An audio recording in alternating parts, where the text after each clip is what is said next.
Reuniting with Mother, A Story of Tenacity, written by Grace LaJoy Henderson, narrated by Marquita McGee for Grace LaJoy Henderson. Introduction. After I found my mother, there was only one thing I desired, to reunite with her as soon as I could. Thoughts of seeing her after all these years were overwhelming. To look her in the face and tell her how much I had longed to meet her again was my heart's sincere desire. I was experiencing bouts of disbelief. Is this moment for real? Was that actually my own mother that I spoke with on the phone? I found solace in knowing my brother Jerome had spoken to her too, and he believed it to be her.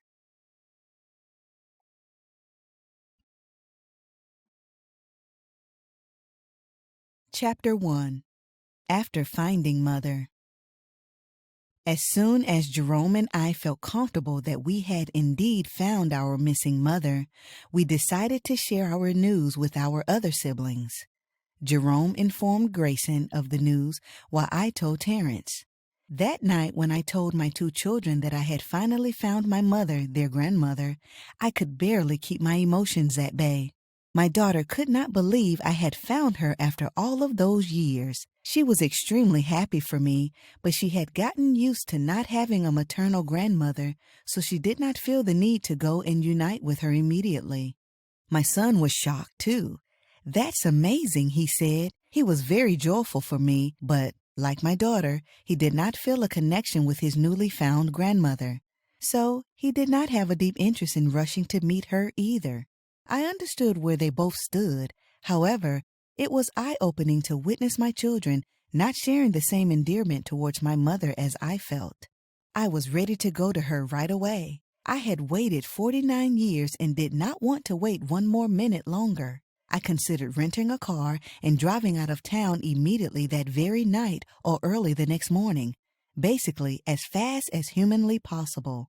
When I informed my daughter, son, and brother Terrence of my intent to travel right away, they each warned me of a winter storm warning in the area where my mother lives and encouraged me not to drive.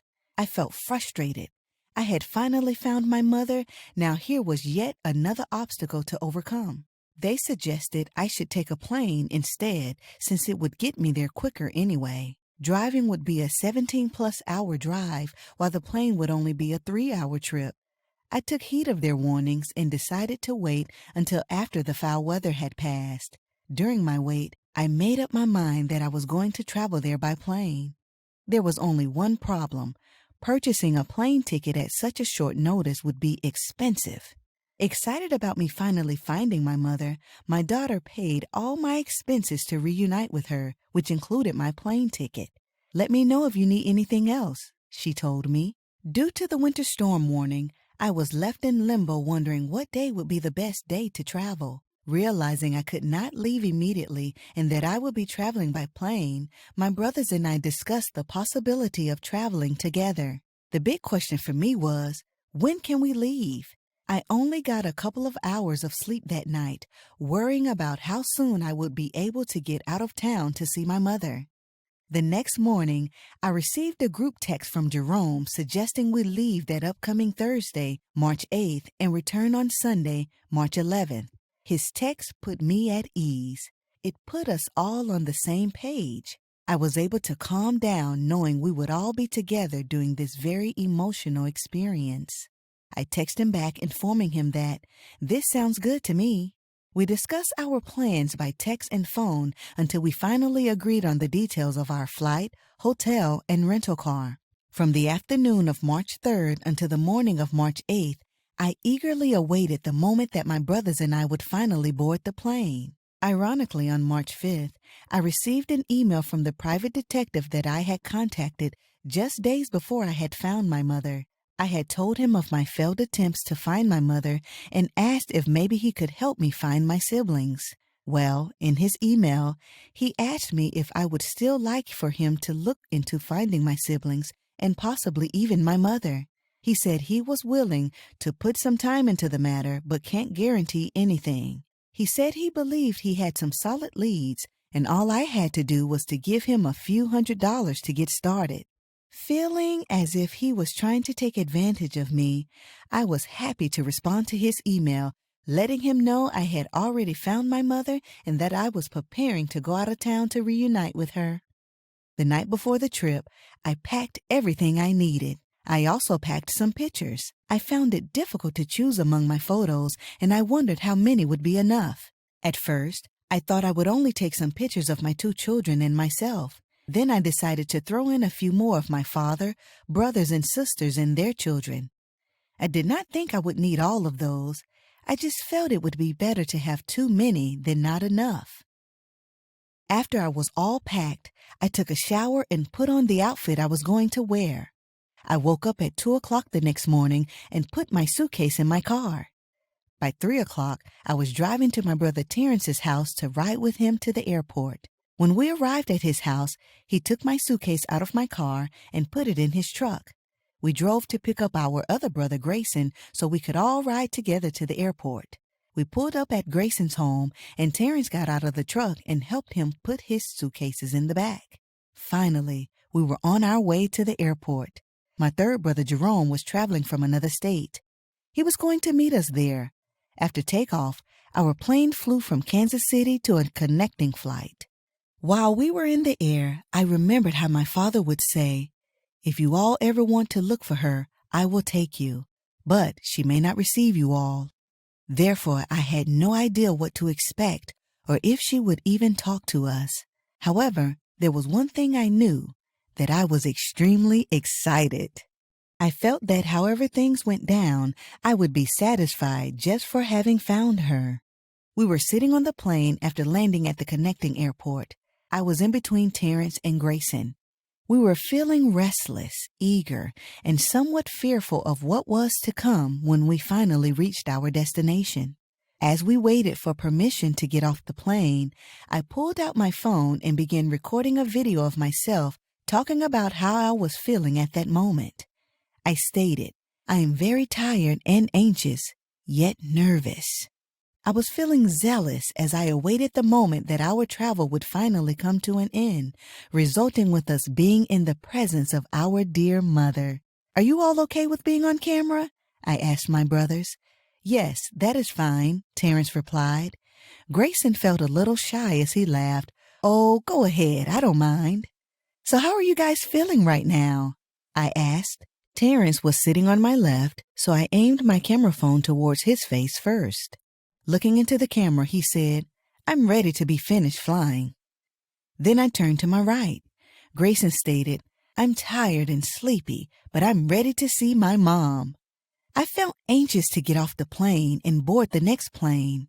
When we got off the plane for our layover, we were all hungry, so we bought some food, sat in the airport food court, and ate before we finally boarded the connecting flight, which would land us in the same location as our mother. We sat patiently on the plane as it rolled up the runway, into the air, and above the clouds. To keep from feeling bored or anxious, I slept and worked some puzzles until finally our plane was preparing to land. My enthusiasm was immeasurable and I could not wait. Gazing out of the window, I saw one of the large wings of the plane in the clouds below us. I watched as the plane began to maneuver down into the clouds, then out and slowly down the runway. I could hardly believe that we had actually arrived. As I looked out of the airplane window, I could see remaining snow on the ground from the snowstorm I had heard about before we left Kansas City. The plane stopped, and finally we were able to get off the plane. As we walked through the airport to go pick up our rental car, I said a short prayer, hoping that everything would go well and that our mother would receive us. I uttered that prayer because I was afraid that my father's warning all those years back might come to be true. Had I really come that far only to find my mother refuse to see any of us? I dreaded the thought that my greatest fear may become my reality. After we had rented the car, we drove to our hotel where we met up with Jerome, who had purchased a separate rental car. As soon as we finished checking into our rooms and freshening up, we all got into one vehicle and drove to the address where our mother was. We did not know what to expect. However, we were all very eager to be on our way to see our mother after 49 years. Our drive to the place where our mother lived was long and traffic was heavy. Other drivers on the road did not provide right-of-way due to everyone trying to make ways for themselves in the hectic traffic. A drive that was supposed to be only 20 minutes turned into an hour long. I thought we would never arrive. We finally pulled up to the boarding home around 4:30 in the afternoon. We parked our car in this very old, unkept neighborhood. Before going in, we sat in the car and contemplated about whether or not she would receive us. We thought maybe she would since Jerome and I had spoken with her on the phone. "Come see me," she had told us. We finally got out of the car and began walking toward the large, old-looking 2-story boarding home. We paced carefully in the snow towards the front door. Residents of the home were sitting and standing outside on the front porch and steps, smoking cigarettes. Their coats and clothing were old and tattered. They all turned around and stared at us as we continued towards the house. While we were persisting in the direction of the smokers, I scanned their faces with hopes one of them was my mother. None of them appeared to be her. As we walked in between them to get to the front door, one of the men asked if we had some spare change we could give him. One of my brothers happily reached into his pocket and gave the man some change. We entered the house, walked through a strong foul odor over to the front office and asked for April. A woman named Ashley told us that April had gotten off work at 4 o'clock, so we had just missed her. April originally wanted to be there to make sure our mother, Geneva, would be comfortable with our visit. Since she was not there, Ashley took us back to Geneva's bedroom. The hallway back to her room was dim and not well lit. The less than 1-minute walk to her room felt more like 5 minutes. Finally, I was getting ready to see the face of the woman who carried me in her stomach for 9 months, for whom I had spent most of my life searching. I could not wait to see what she looked like.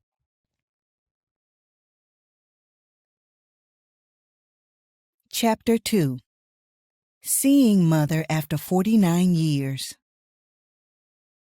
We entered the room where Geneva sat on her bed wearing black jeans, a black skull cap, and a gray fleece jacket under a black leather coat as if she was getting ready to go outdoors. There were 3 beds in that room. I remembered April had told me she shared the bedroom with 2 other women, one of which was in the room. She was a heavy-set younger woman. The tiny, older woman sitting on the bed, who was my mother, did not look the way I had always imagined she would. I had a picture of her in my mind based off a young adult picture in her late 20s, which I had kept since I was a little girl. The picture I had portrayed a woman who was well-dressed with styled hair, a round face with a smooth complexion, light-colored skin, slightly slanted eyes, full lips, white teeth, and a bright, beautiful smile. The woman who I was looking at looked like the exact opposite and had the appearance of someone who lacked the necessities of life. The cap she was wearing covered the frizzy gray hair that was sticking out on each side. Her face was oval-shaped, with a weary look in her eyes and only a few teeth left. Seeing what she looked like brought back memories of how, as a young child, I desired to take care of her. I wanted to find her, bring her home, and give her all of the love she deserved. As I stared at this estranged woman, I thought, if she had been in my life, she would not look this way. I had always thought I would recognize my mother if I ever saw her. I thought she would look just like me and that I would know immediately that she was my mother. Honestly, I do not know why, but I thought she would be taller. This little woman was contrary to what I had expected. All of a sudden, I felt unsure if she was actually our mother. In that moment, I began to feel fearful that we might have traveled all of those miles just to reunite with a woman who was not our mother. As soon as my siblings and I saw her sitting there, we immediately began to try to determine if this was our mother by asking her questions like, "What is your middle name? And what was your mother's first name? And "Do you remember living in Kansas City, Missouri?" She seemed afraid and overwhelmed by all of our questions. She looked up at my 3 big and tall brothers, then glared at me and said, "I don't know who you are. I'm not going to talk to anybody because I don't know you all." We explained our belief that we were her children who she left in Kansas City almost 50 years ago. We told her we did not want anything from her, that we missed her and wanted to see her. She looked at each of us again, and just when it appeared she might actually accept us as her children, she said, "You are not my people. Anybody can come in here and say they are my people." Just then, her roommate exclaimed, "Geneva, these are your people. They look just like you, and they have pictures of you." "What do you have to do with that?" Geneva asked her roommate. Then she turned back to us and said, "You all are strangers. I don't talk to strangers about anything personal. I'm not giving out any information unless I know who I am talking to."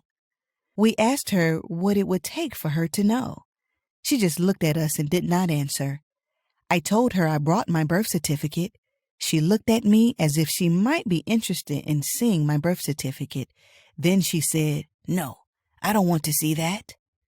Just then, I reached into a bag that I had carried in, pulled out a gift, and showed it to her. "Miss Geneva, I brought you a brand new soft throw blanket. I will just leave it here," I said as I went to place it on the bed next to hers. Despite looking tempted to accept it, she said, "No, I don't want that." Feeling saddened and let down, I put the gift back into my bag. In our disappointment, my brother Jerome and I asked her, "Do you remember speaking with us over the phone?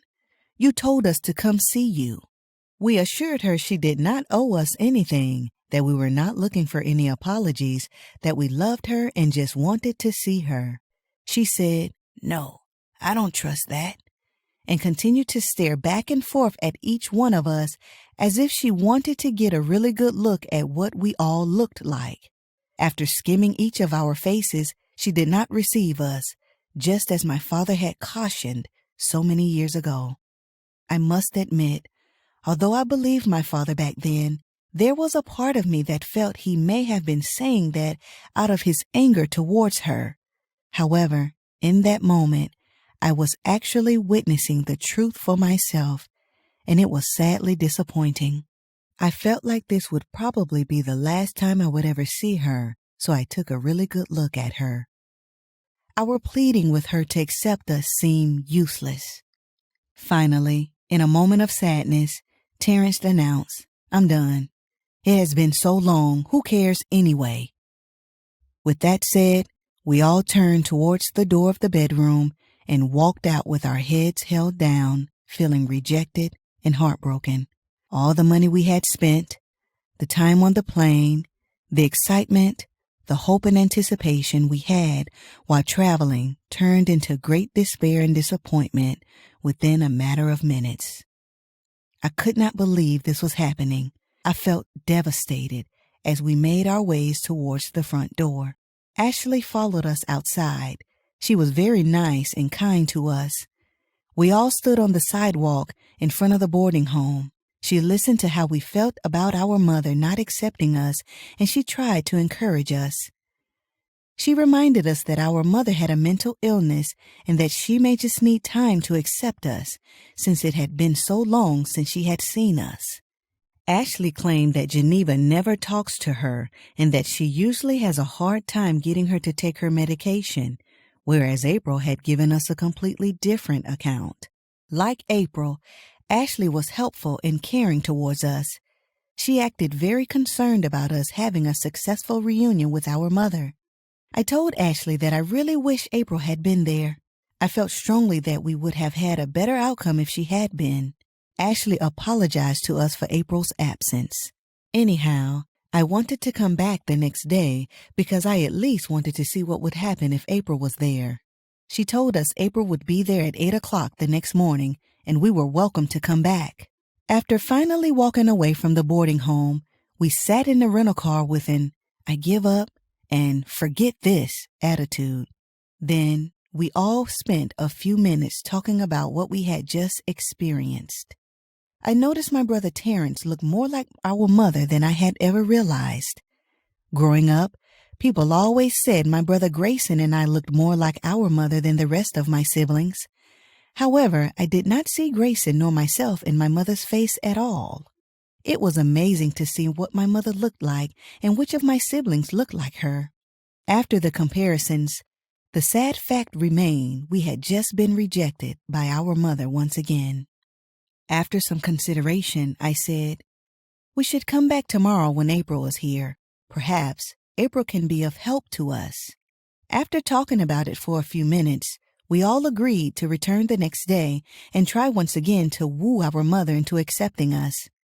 We concluded that we had not traveled all of those miles just to give up now. We drove back to our hotel and did our best to relax our minds.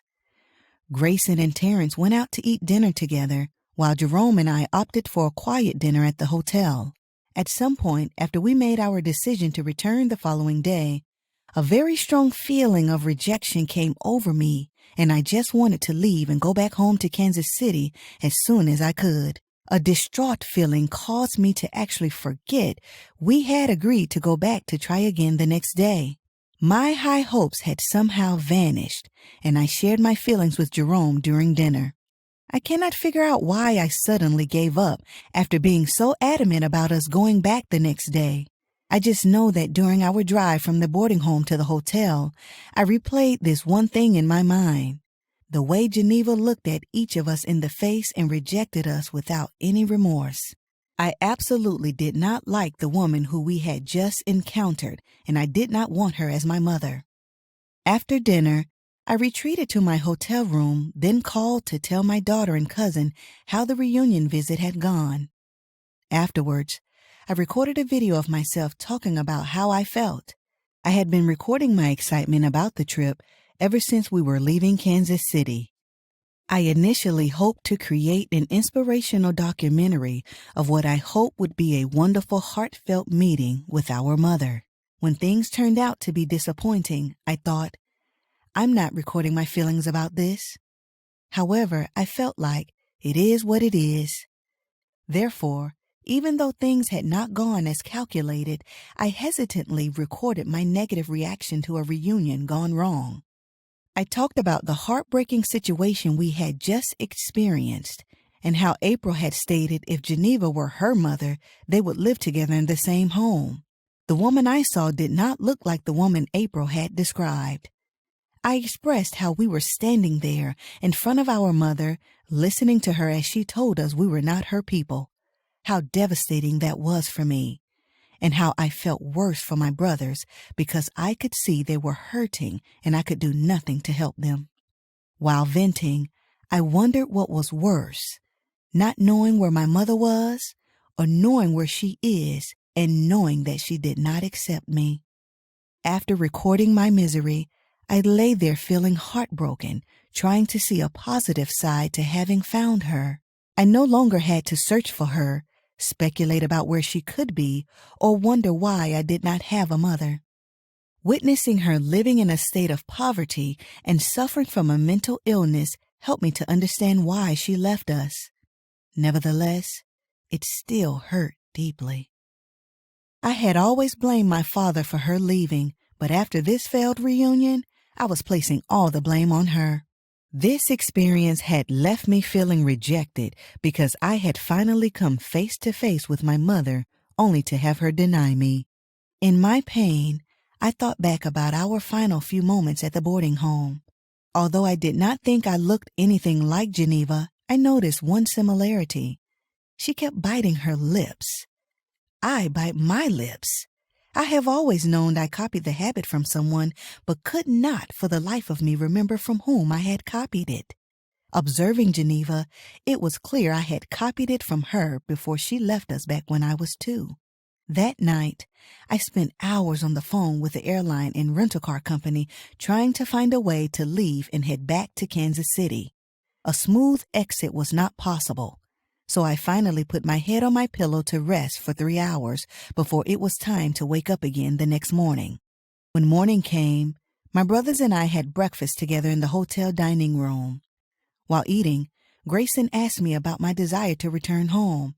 I thought we had all agreed to go back to see Mother today. That moment felt like a wake-up call urging me to remember our agreement. I told him I was in so much emotional pain after our first visit that I had actually forgotten our decision. We should definitely go back and try again, I told him. After breakfast, Jerome spoke with his mother-in-law on the phone about the results of our failed reunion. In all her wisdom, she encouraged us to go back one more time, but not ask Geneva for anything, not even for her to accept us. Just give her a nice greeting card, our phone numbers, tell her we love her, and let her know she could call us whenever she was ready. I liked that idea and felt grateful for her advice. That's exactly what we did. Jerome made a list of all of our phone numbers for us to leave with our mother. He and I used the hotel printers to make some copies of the pictures we had brought along so that we could leave them with her. Grayson purchased a beautiful greeting card to give her and included some pictures of himself and his family in the envelope. Little by little, our hope was rekindled and we were emotionally ready to go back and give it another try. I felt happy that I was not alone in this venture. We knew our mother was away from the boarding home at the Mental Health Treatment Center, also called The Center, where they provided games, group counseling, and mental health services every day from early in the morning until late in the afternoon. We pulled up to the boarding home about 1 hour before she was expected to return, with the hopes that we would finally have the chance to speak to April. My brothers had noticed during our first visit that our mother almost gave in to me a couple of times and that she seemed intimidated by them. They announced that I should go in alone this time, get her to open up, and invite them to come in once she was comfortable with my presence.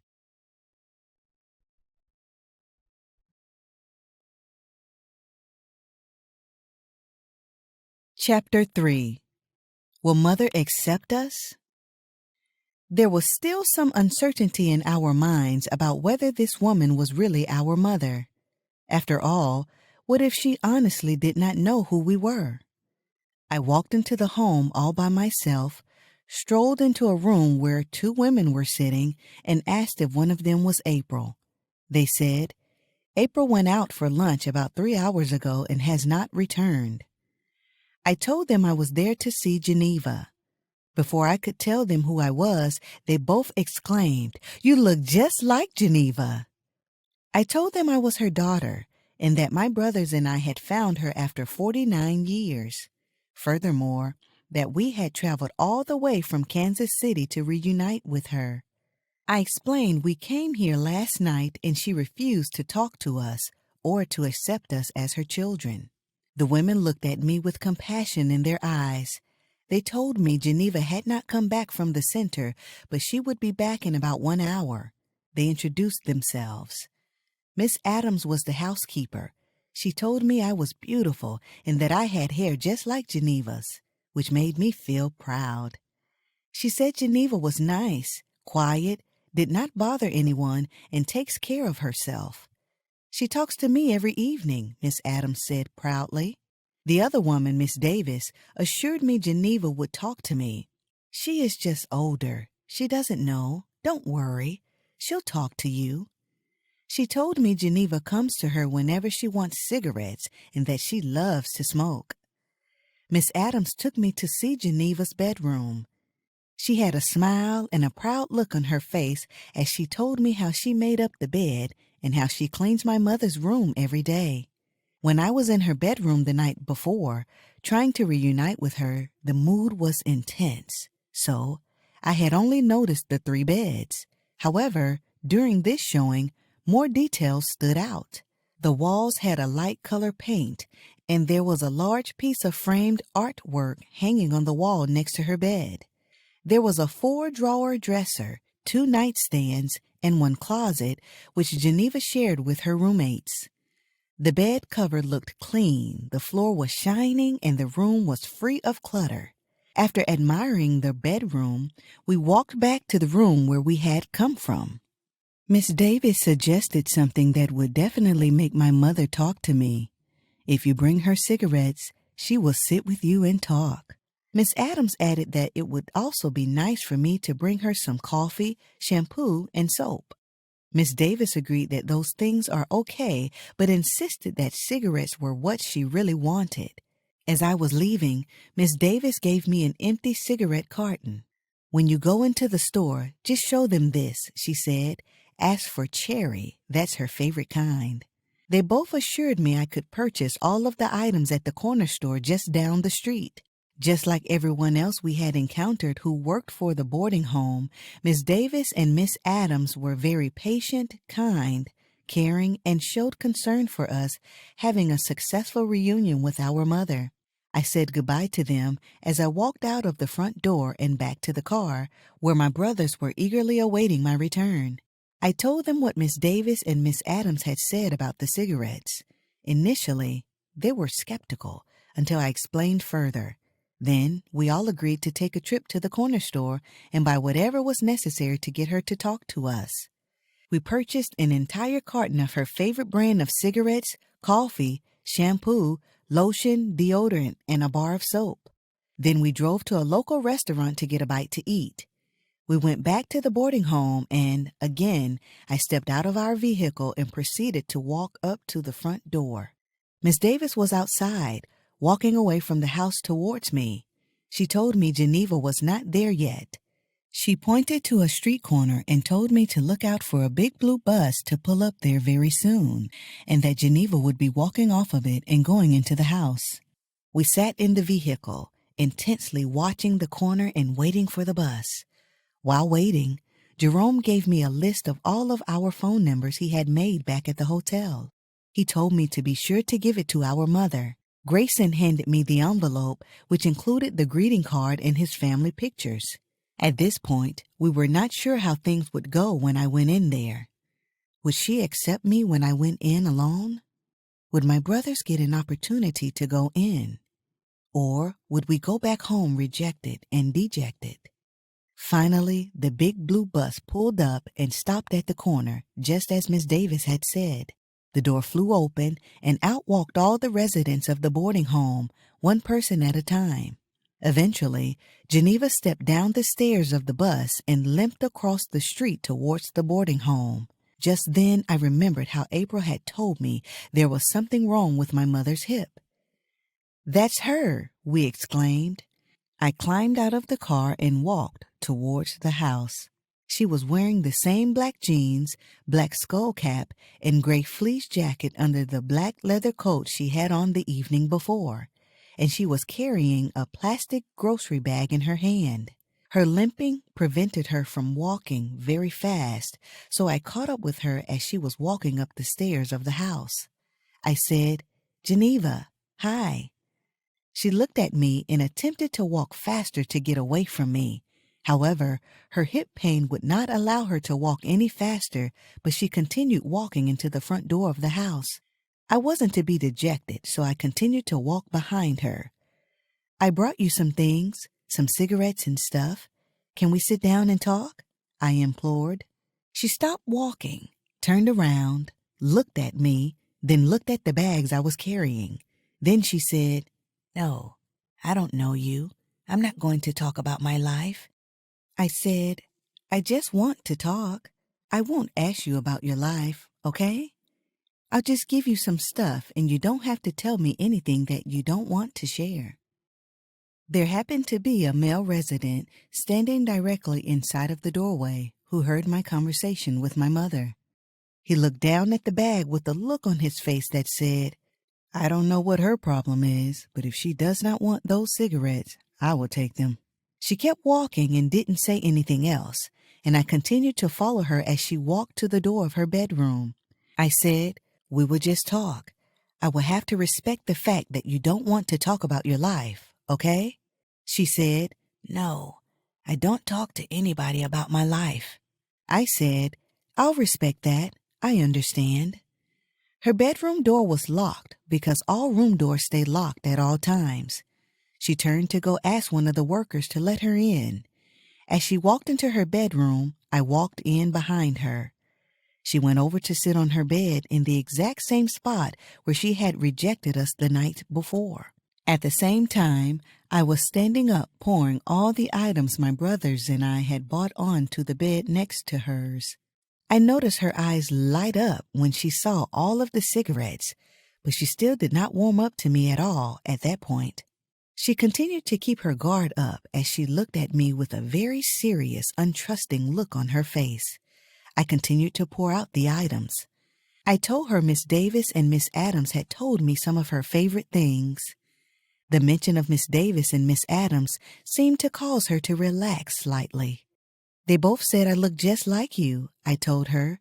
She looked at my face as if to see if she could see a resemblance between her and myself. They said my hair was just like yours, I continued. She glanced up at my hair as if to see if she thought I had hair like hers. It was at that moment that I began to feel like she was warming up to me just a bit. I am really happy to have finally found you, I told her. It has been my dream to find you and take care of you. I sat down on the bed where I had poured the stuff. Here is a list of our phone numbers that Jerome made for you. After we go back to Kansas City, you may call us if you need anything or if you just want to talk. I showed her my birth certificate and pointed to her name to show her she was my mother. I showed her my copy of her own birth certificate and pointed to her name and her parents' names. She took it and studied it very carefully. I asked her if she had her own copy. She shook her head no. I told her she could have that one and asked for her permission to take a picture of it for me to keep since that was the only copy I had and it was an original certified copy. She nodded her head yes and handed it back to me. I whipped out my cell phone and snapped a picture of her birth certificate before handing it back to her. I brought some pictures of your children and family. Would you like to see them? I asked. She nodded her head yes. First, I gave her the greeting card and family pictures from Grayson. She opened the envelope, read the card, then slowly, patiently, and quietly looked at each picture. Finally, she said something. Is this Grayson? She said as she gazed at a picture. I said, no, that is Grayson's son. Looking at a picture of Grayson's wife, she said, is this you? No, that is Grayson's wife. She continued to look at each and every one of Grayson's pictures very carefully with much interest. It was at that point I felt like she was beginning to warm up a bit more. I also knew she was not ready to allow my brothers to come in to meet her. So I texted them to let them know she was looking at pictures.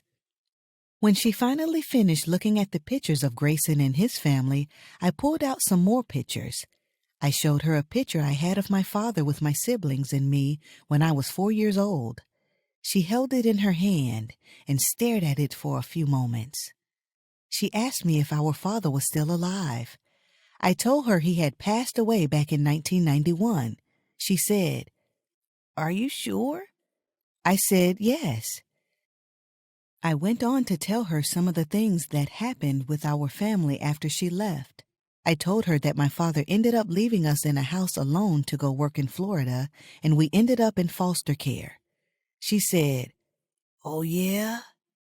The look on her face told me she was not happy to hear that, and I detected that she was experiencing some mixed feelings. The first was a feeling of surprise that my father actually left us. The second was a feeling of hurt for us ending up in foster care. The third was a feeling of disappointment with him for not being the dependable parent that he purported to be while she was still with us. A moment later, her countenance changed as if she was thinking she should not be judging him or saying anything bad about him to me. Yes, I detected all of that just in her facial expressions. I was surprised to see the looks of concern on her face, since she had left us and never came back. It was hard for me to believe she actually cared about what happened to us after she left. After that, I handed her some pictures of my children and myself. As she looked at them, I told her their names, ages, and what they did for a living. Then she handed the pictures back to me. I took them, but I handed a select few of them back to her to keep. She set them on top of the stack she had made while looking at the pictures of Grayson's family. Then, to my surprise, she asked, "What about Terrence?" Nobody had mentioned my brother Terrence's name to her.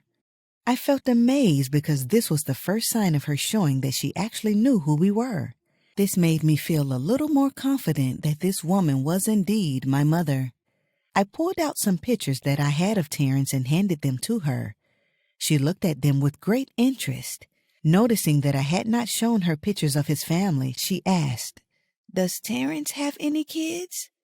I said, "No, he is married though, but I do not have any pictures of his wife." I finished showing her all of the pictures I had of Terrence. She looked up at me and said, "What about Denisha?" Again, I felt amazed because no one had mentioned Denisha's name to her either. Nevertheless, I pulled out some pictures that I had of Denisha and her children. I showed her some pictures of Denisha as a little girl, as a teenager, and as an adult.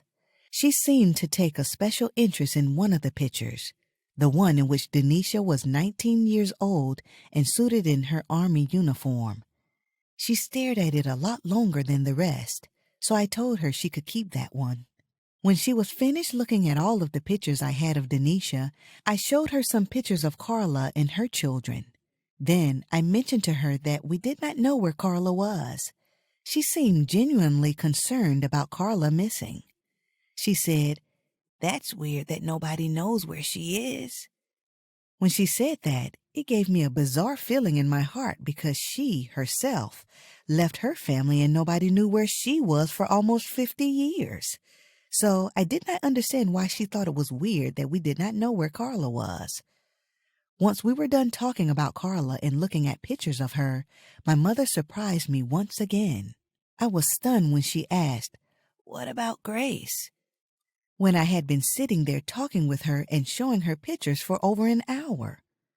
I said, "That's me. I'm Grace." She looked at my face as if to see what I looked like. It was at that point when I realized that maybe she honestly did not know who we were the evening before, and maybe she was not purposely denying us, and maybe she truly needed to be sure of who we were before talking to us. When I really thought about it, I never did introduce myself or tell her who I was. I just walked up to her, said hello, and followed her into the house and into her bedroom while telling her I had brought her some things and asking her if we could talk. I just assumed she knew exactly who I was. However, I learned a valuable lesson about reuniting with a long-lost loved one after an entire 5 decades. You have to start from square one and be patient with the person. Since I had already showed her pictures of my children and myself earlier, I took this moment to ask her if she thinks she will ever come visit us in Kansas City. She blushed, turned her head to the side, laughed, and said, "You're rushing me." I laughed with her, then I apologized for rushing her. However, seeing her laugh made me realize how very important the pictures were in jogging my mother's memory and helping her to understand who we were. I was even wishing I had brought more.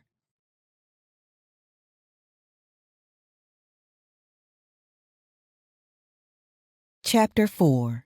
Reunited. I felt like now that the pictures had helped her to recollect her memory, this would be a good time for my brothers to come in. I asked her if I could call my brothers in to talk with her. She looked afraid and said, "No, not yet. I have some business I have to take care of before I can meet them."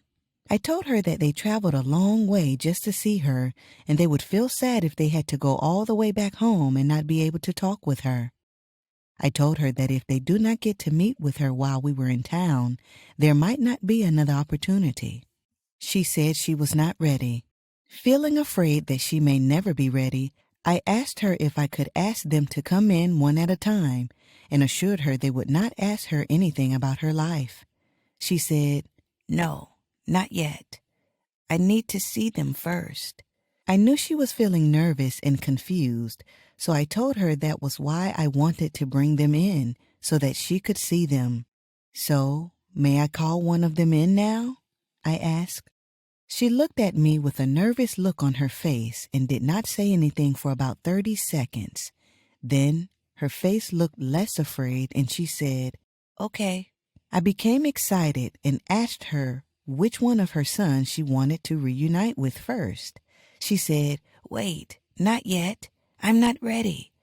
I have to take care of my business." At that point, I very gently reminded her that she said it would be okay if they came in one at a time. She said, "Oh yeah, okay." I asked her once again which son she wanted to reunite with first. She said, Grayson." I told her I would go get him out of the car and I would be right back. Excited, I hurried out to the car where my brothers were anxiously waiting and told them she was ready to meet Grayson. My announcement was met with confusion as they all seemed perplexed as to why she only wanted to meet Grayson. They asked me if she knew who we were now and if I was sure she was actually our mother. In that moment, I had to focus on several things. Getting Grayson into the house to meet Geneva before she changed her mind. Explaining that she was more comfortable meeting them one at a time and she chose Grayson as the first. Calming their valid concern as to why I believe she is actually our mother. Calming Jerome's disappointment about her choosing to meet Grayson first instead of him.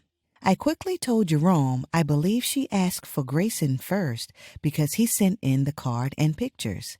Grayson humbly asked, "For real?" She specifically asked for me as he was opening the car door and stepping out onto the sidewalk.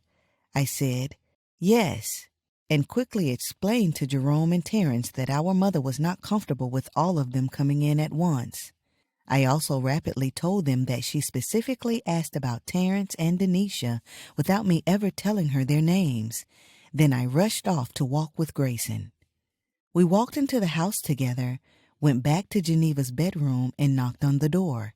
She opened the door. We walked in, and she sat back down on her bed. Smiling, Grayson walked over to our mother. He gave her a hug and a kiss, and she happily accepted.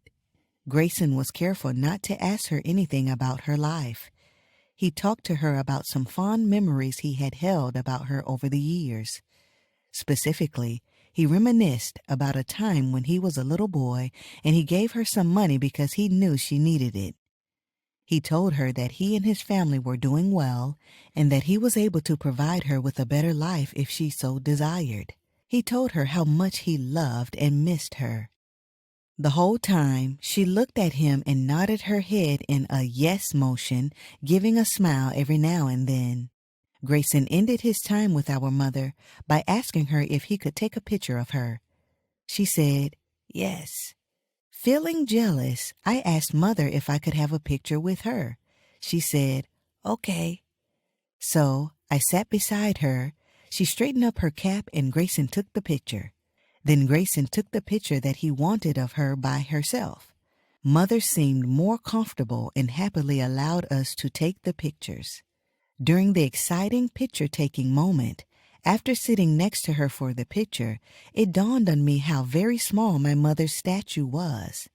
For a few moments, I wondered how my 7-foot-tall father was able to bring himself to hit this tiny woman. She could not have been any taller than 5 feet 2 inches.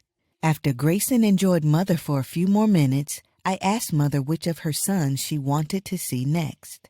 She said, "Oh, okay. I want to see Devon." So I asked Grayson if he would go out to the car and ask Jerome to come in. Jerome's middle name is Devon, and my mother remembered him as Devon, but we now call him Jerome. Grayson said his goodbyes to Mother, then went outside to the car and sent Jerome in.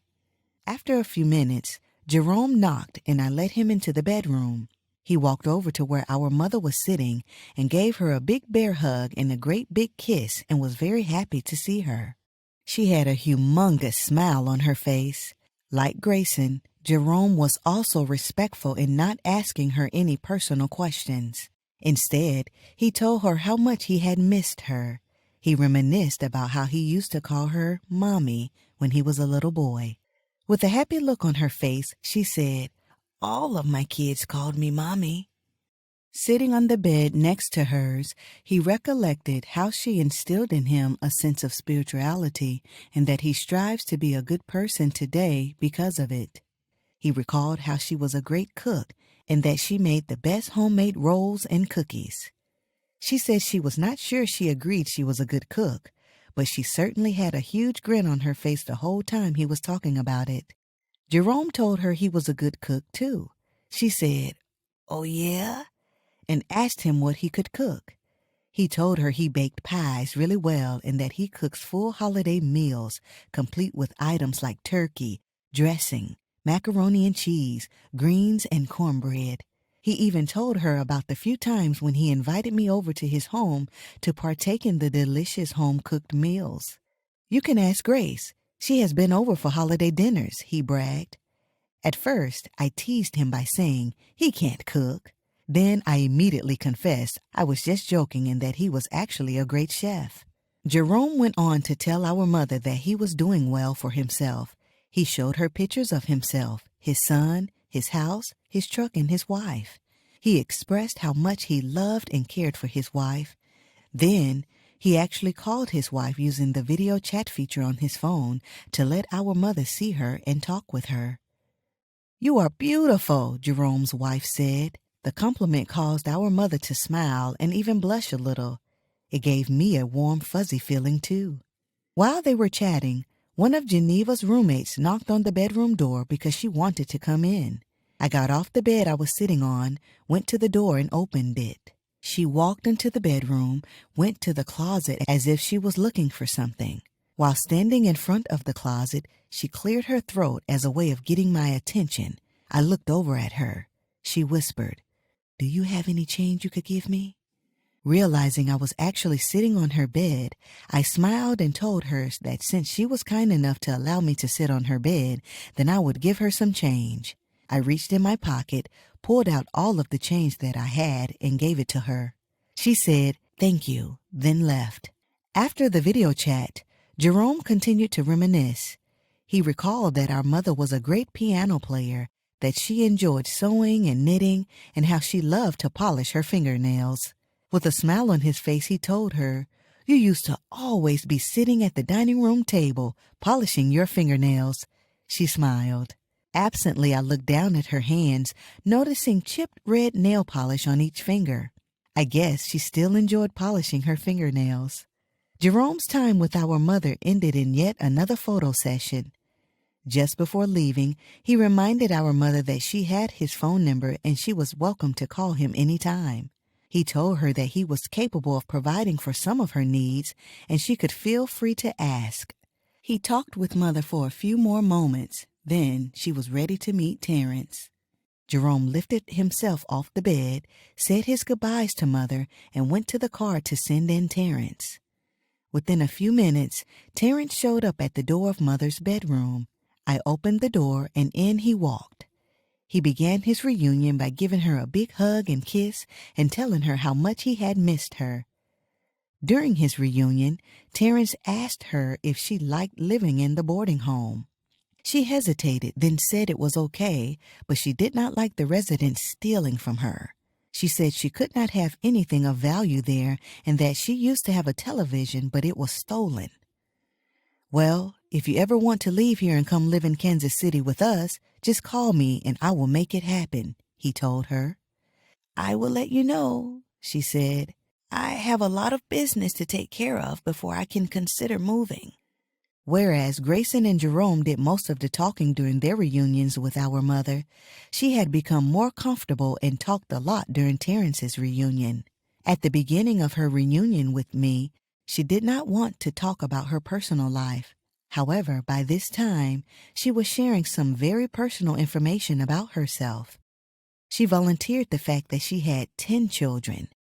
Terrence and I looked at each other with surprised expressions on our faces. Then I asked her, "So you had 4 more children after you left?" She said, "Yes." I told her I was aware of 3 of them who she left in the hospital, but not the 4th one. I told her about the call my grandmother had received from a hospital asking if she would take her set of twins after she left them in the hospital.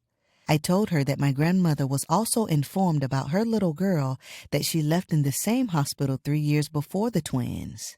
I asked her if she wanted me to try to find them. She said, yes. I asked her for the names of the hospitals they were born in, and she gave them to me. I asked her for their names and dates of birth.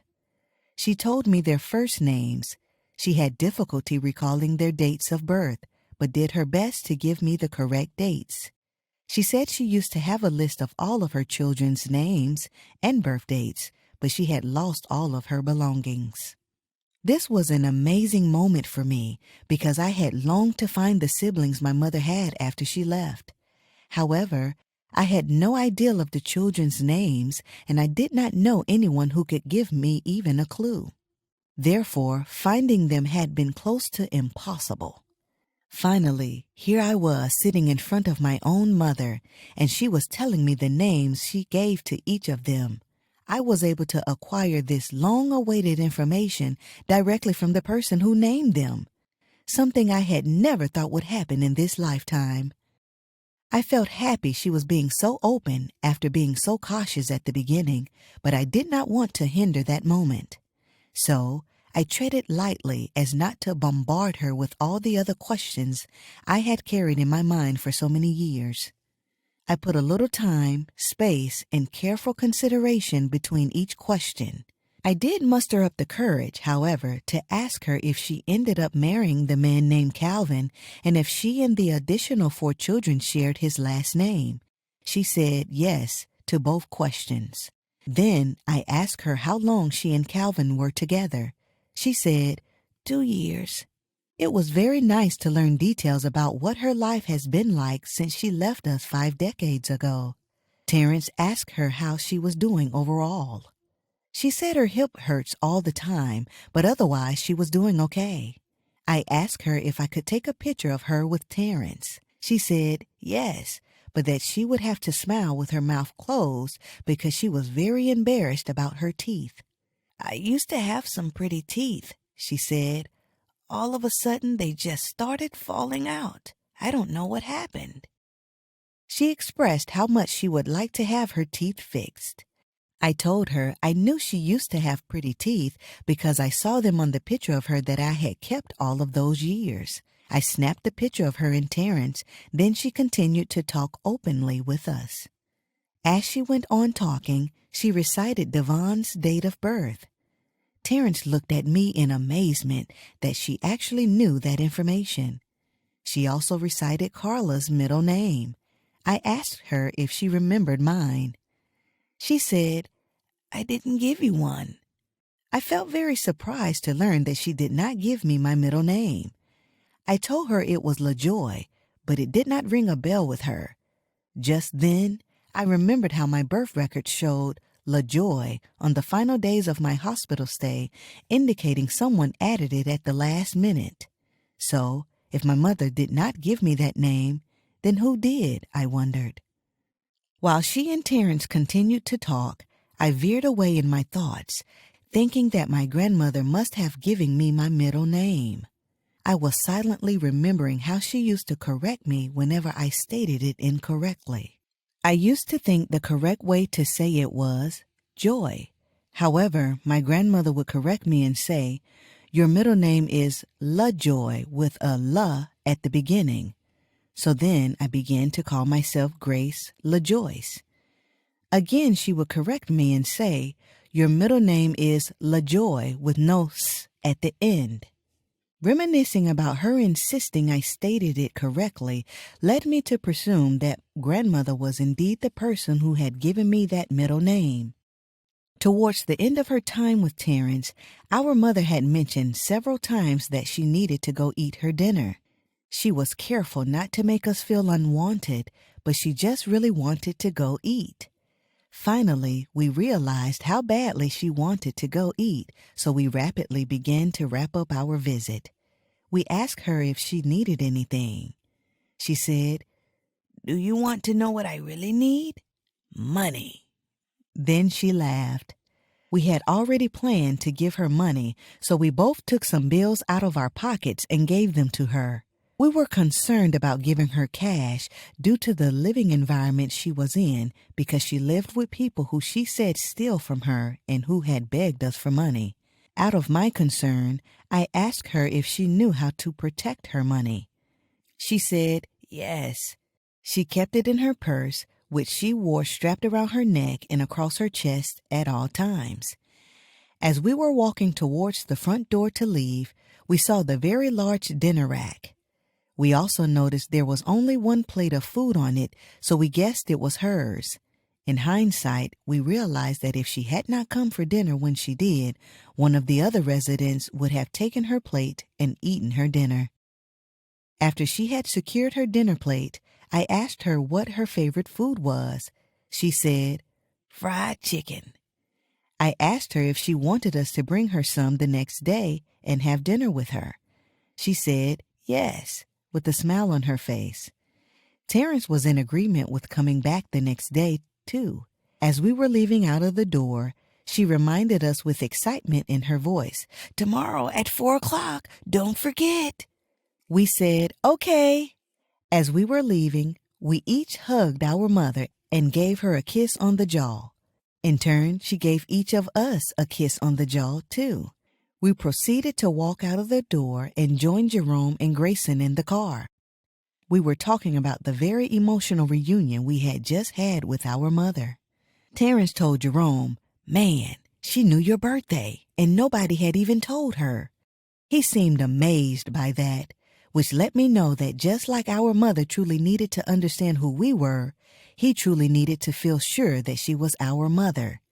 When we told Jerome and Grayson we had promised our mother that we would come back the next day with fried chicken, Grayson was okay with it. My thought was that since we were there to see her, then I expected we would spend as much time as we could with her. Jerome's thoughts were different. "I will not be joining you all for dinner with Mother tomorrow," he announced.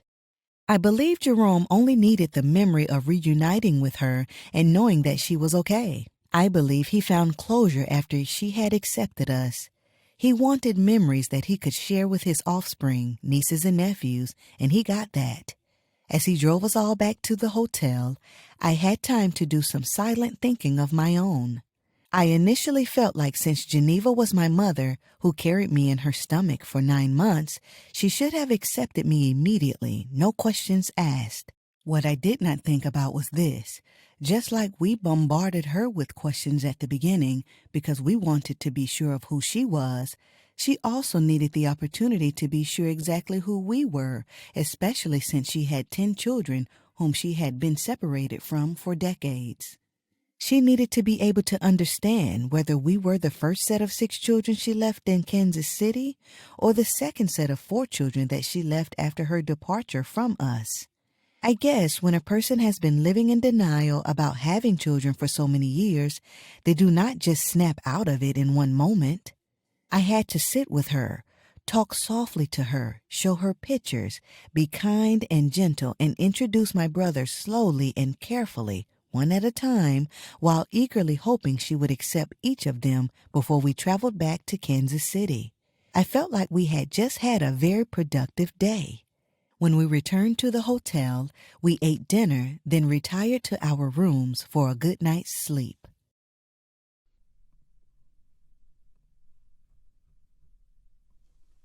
Chapter 5. Our Final Visit with Mother.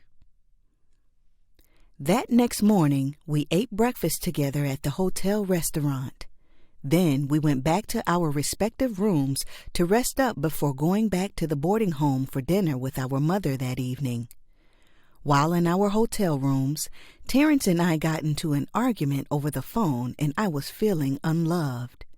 Therefore, when it was time to go have dinner with our mother, I was so upset that I announced I was not going. After a few minutes of drama, they ended up getting in Grayson's rental car and going without me.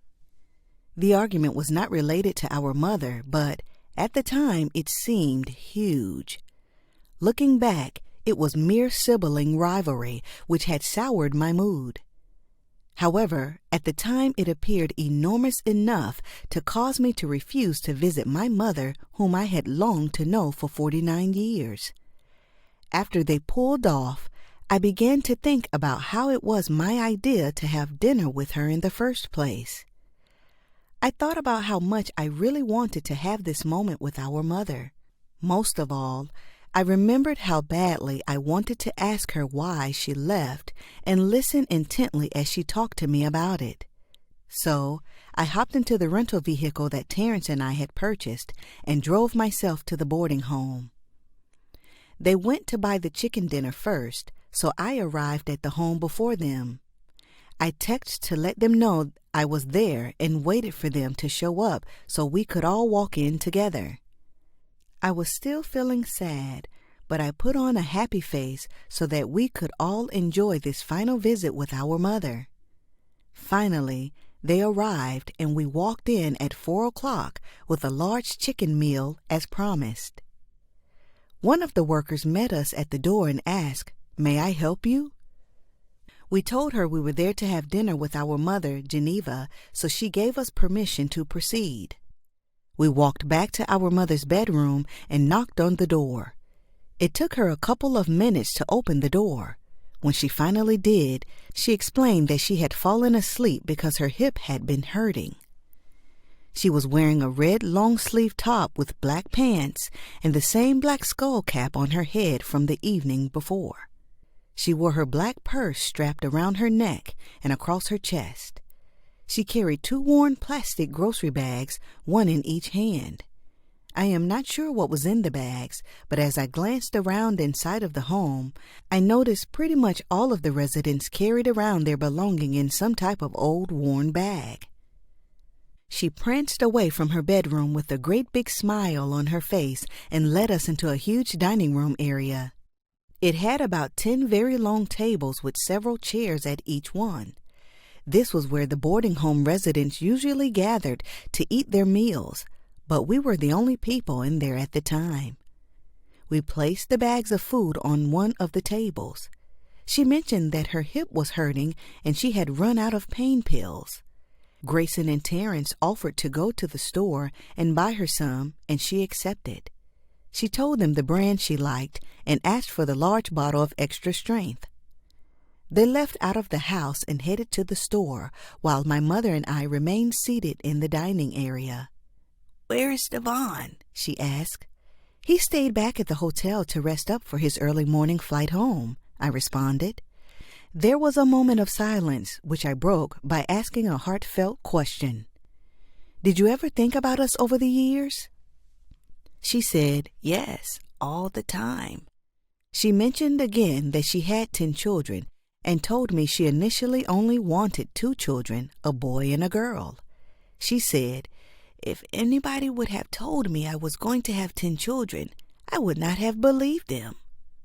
I felt surprised that she said that to me because it brought up some feelings of rejection inside of me. However, I felt good knowing she was opening up to me. I was able to handle her truth.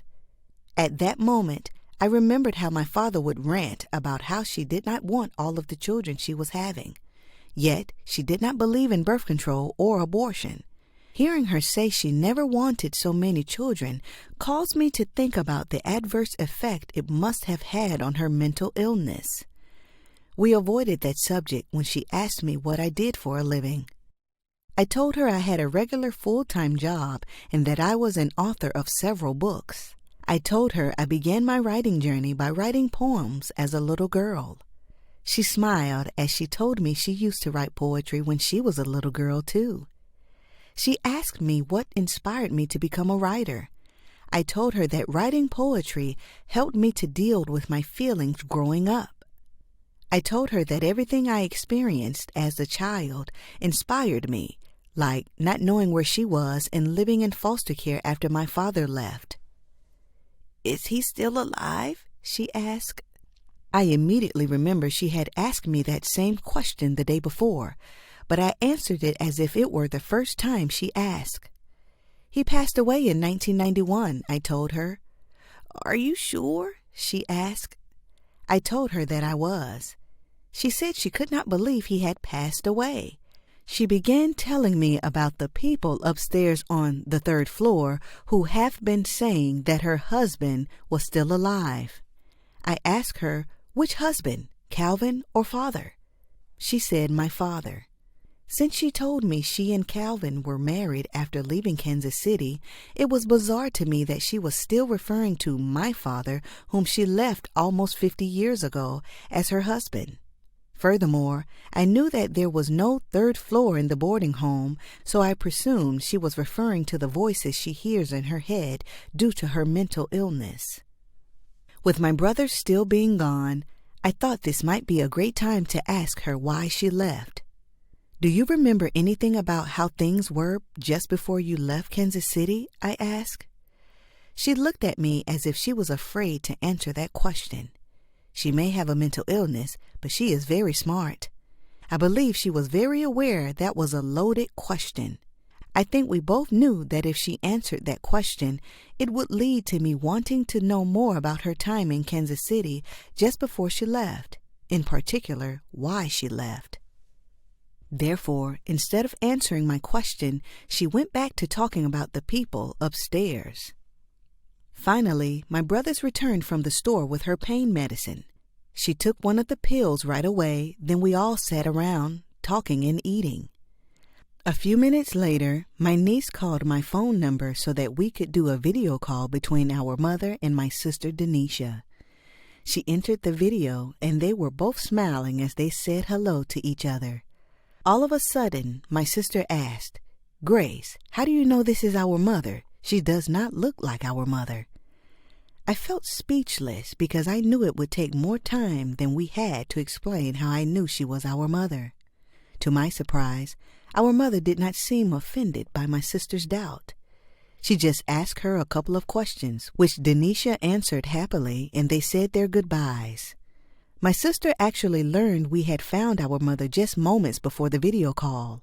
Therefore, she had not had the much-needed opportunity to process the information before being face-to-face with this estranged woman. The shocking news of finding our mother had been sprung on her without any prior preparation. This left me feeling guilty that we had not told her sooner. You see, we really wanted to take Denisha with us, but circumstances did not allow it. We made the difficult decision to travel without our sister with the intention of using technology to bring her together with the lady who delivered her into this world. My father had once said that out of all 6 of his children, he believed Denisha had the deepest affection for our mother. We did not know how the reunion would go, and we did not want to subject her to any rejection if our mother did not receive us. When our mother finally received us, we did not want to leave without giving Denisha an opportunity to see her and talk to her, since we did not know if or when we would ever be in person with our mother again. Actually, my niece and I had discussed preparing my sister in advance of the video conversation. We had planned for her to arrive at my sister's place 30 minutes to 1 hour before the call. However, she arrived later than expected and did not get a chance to prep her mother for this very emotional interaction. After our mother's chat with my sister, we kept on sitting in the dining area eating our meal and talking. The worker who had met us at the door knew Geneva was our mother because we had announced it when we first arrived. She did not show a reaction at that time, but she walked into the dining room with an extremely surprised look on her face. She looked at Geneva and said, "You never told me anything about having children. I had no idea." Geneva looked at her but did not say anything. The worker left the room and we continued to eat. This was the second person who had expressed disbelief about Geneva having offspring. I was surprised to learn that denial was how my mother had chosen to cope with leaving all of her children. It seemed not having her children in her life had been difficult for her. It was hard for me to imagine how she must have felt about it. I wondered if maybe she had felt guilt, shame, or embarrassment. But I did not dare ask her. We continued to sit at the dining room table, talking with our mother with our chicken meal setting on the table. We had only bought enough food for our mother and ourselves, but we were not eating it very fast because we were spending a lot of time talking and learning more about our mother. One of the boarding home residents came into the dining area, looked at our food, and asked for some chicken. We gave her a piece. She left out of the room and came right back, looked at our food again, and said, "I love mashed potatoes and gravy." So we gave her all the mashed potatoes and gravy we had left. When a male resident saw her with the food, he came in and asked for some.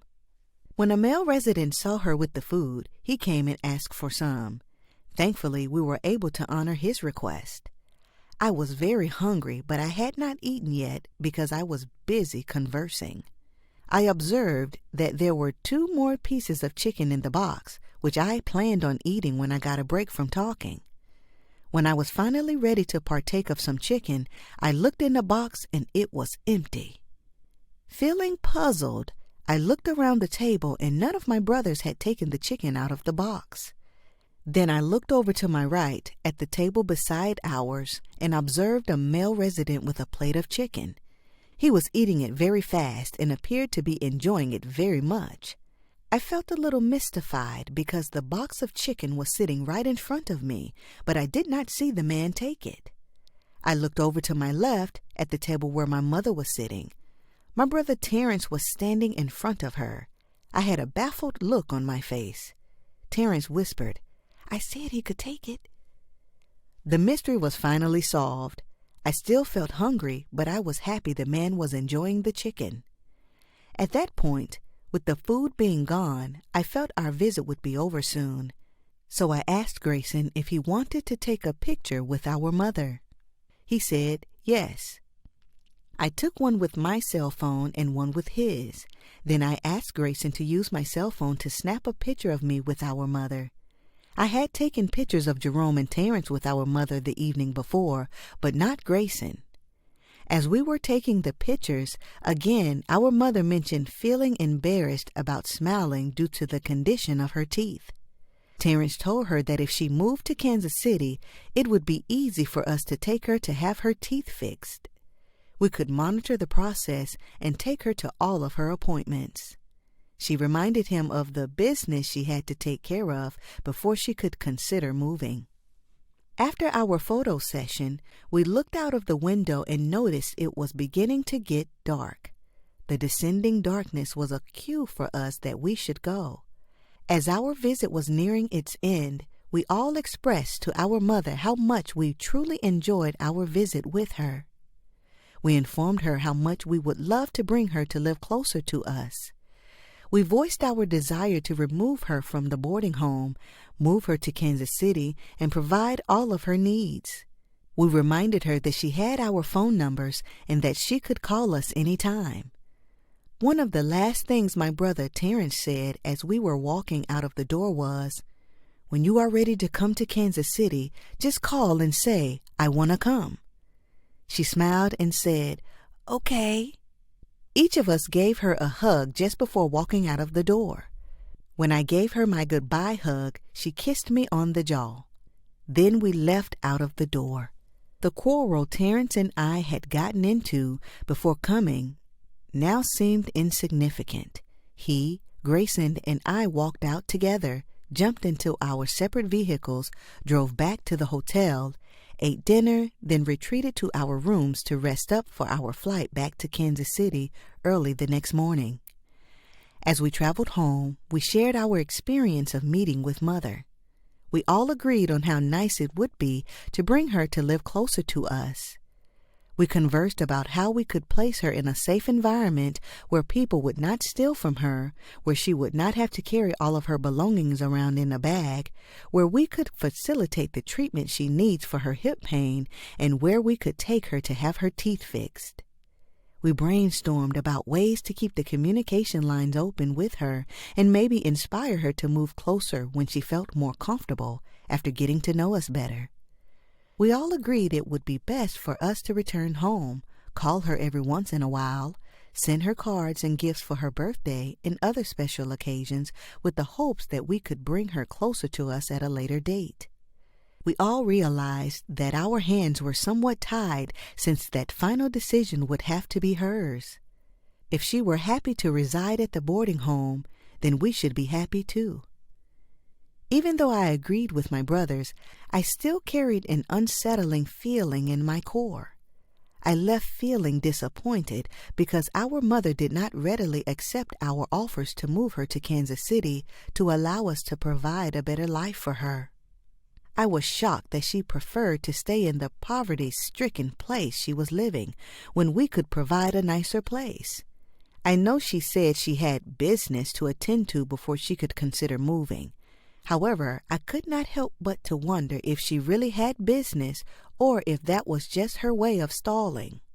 However, I had to realize that she had been living there for over 15 years, and while to me it looked like a bad place for her, to her it was home. Therefore, I had to accept her desires and just be grateful that I had this awesome chance to reunite with my mother. The feeling of gratefulness in my heart matched the tenaciousness of my mind. If by chance she really did have business, I felt determined to find out what it was and help her with it. I went back home thinking of ways to get her to move to Kansas City. I would not let what took place on this visit stop my efforts to bring Mother closer to her family.